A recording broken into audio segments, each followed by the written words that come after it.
Getting the green light, understanding and using the phrase. Hello, everyone. Welcome back to our channel, where we dive into the fascinating world of English language learning. Today, we're going to explore a very interesting phrase, get the green light. Whether you're a beginner or advanced learner, understanding these expressions can really add color to your English. So, let's get started and find out what it means to get the green light in various contexts. The phrase, get the green light, is an idiom that means to receive permission or approval to start or continue with a project, idea, or activity. Just like a green traffic light signals it's safe to go, getting the green light in a situation means you are cleared to proceed with your plans.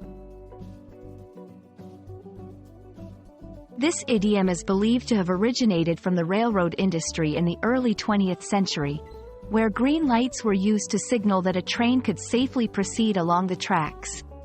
Over time, the phrase transitioned into everyday language, symbolizing the start of various activities beyond just trains.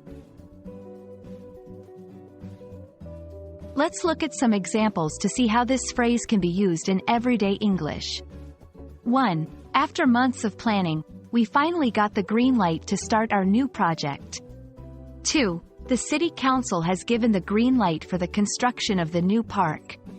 3. He's been waiting to get the green light from his doctor before returning to sports. These examples show that the phrase can be used in a variety of contexts, from personal projects to official approvals. When you want to use get the green light in conversation, think about situations where permission or approval is given. It's perfect for business meetings, discussing plans with friends, or talking about any activity that requires a go-ahead from someone else. Remember, it's a metaphorical expression, so it adds a creative flair to your speech. Understanding idioms like get the green light can really help you sound more natural and fluent in English. We hope this video has illuminated this colorful expression for you and that you're now ready to use it in your own conversations. Don't forget to practice, and as always, thank you for watching.